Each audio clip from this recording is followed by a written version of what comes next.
ನಾನು ಮತ್ತೆ ನಮ್ಮ ಮೇಡಮ್ ಮದುವೆ ಆದಾಗ ವಿಷ್ಣು ಸಾರು, ರವಿ ಸಾರು, ಅಂಬರೀಷ್ ಅಣ್ಣ ಎಲ್ಲ 3 ಜನ ತ್ರಿಮೂರ್ತಿಗಳು. 3 ಜನ ಈ ಟೈಮಲ್ಲಿ ನೆನ್ಸ್ಕೊಳ್ಳೇಬೇಕದ್ನ. ಮನೆಗೆ ಬಂದು ಜಯನಗರ ಮನೆಗೆ ಬಂದ್ಬಿಟ್ಟು ಕೂರಿಸಿ ಎಲ್ಲಾರು ಇದ್ರು. ನನ್ನನ್ನ ಇವಳನ್ನ ಕೂರಿಸಿದ್ರು. 3 ಜನ ಕೂರಿಸ್ಬಿಟ್ಟು ಹೇಳಿದ್ರು, ನೋಡು ಅವನು ನೀನು ಆಕ್ಟ್ರು, ಅವನು ಡೈರೆಕ್ಟ್ರು.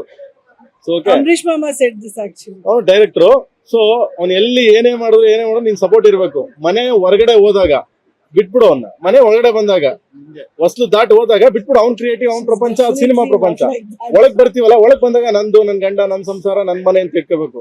ಯಾವತ್ತು ಹಿಂಗೆ ಬದುಕ್ಬೇಕು, ಅವಾಗ್ಲೇ ಲಾಂಗ್ ಲೈಫ್ ಕಂಡ್ರೆ ಅಂತ. ಅದೇ ಮಾತನ್ನ ಸೇಮ್ ಒನ್ ಅಂಡ್ ಓನ್ಲಿ ಆ 3 ಜನ ತ್ರಿಮೂರ್ತಿಗಳು ಕುತ್ಕೊಂಡು ಹೇಳಿದ ಮಾತನ್ನ, ಅಂಬರೀಷ್ ಅಣ್ಣ, ರವಿ ಸಾರು ಮತ್ತೆ ವಿಷ್ಣು ಸಾರು 3 ಜನ ಹೇಳಿದ ಮಾತನ್ನ ಸೇಮ್ ನಾನು ಸೊ ಅದನ್ನ ರಿಪೀಟ್ ಮಾಡ್ತೀನಿ ಅವರಿಬ್ಬರಿಗೂ. ಏನಕ್ಕೆ ಅಂದ್ರೆ ಸೊ ಅದೇ ರೀತಿ ಇಬ್ರು ಸಂಸಾರ ಮಾಡ್ಕೊಂಡು ಹೋಗ್ಲಿ. ಅಂಡ್ ದೆನ್ ಅವನು ಆಕ್ಟ್ರು, ಹೋಗ್ತಾನೆ, ಕೆಲಸ ಮಾಡ್ತಾನೆ, ಯಾವುದೇ ಏನೋ ತೊಂದರೆ ಆಗದೆ ಖುಷಿಯಿಂದ ಇಬ್ರು ಇರ್ಲಿ ಅಂತ ಅದೇವರಲ್ಲಿ ಪ್ರಾರ್ಥನೆ ಮಾಡ್ತೀನಿ. ಲೇಟೆಸ್ಟ್ ಹಾಗೂ ಇಂಟ್ರೆಸ್ಟಿಂಗ್ ಸುದ್ದಿಗಳಿಗಾಗಿ ಬಾಸ್ ಟಿವಿ ಕನ್ನಡ ಚಾನೆಲ್ನ ಸಬ್ಸ್ಕ್ರೈಬ್ ಮಾಡಿ. ಹಾಗೆಯೇ ಬೆಲ್ ಐಕಾನ್ ಪ್ರೆಸ್ ಮಾಡಿ. ಇದರ ಜೊತೆಗೆ ಫೇಸ್ಬುಕ್, ಇನ್ಸ್ಟಾಗ್ರಾಮ್, ಎಕ್ಸ್ ನಲ್ಲೂ ಮಿಸ್ ಮಾಡದೆ ಫಾಲೋ ಮಾಡಿ.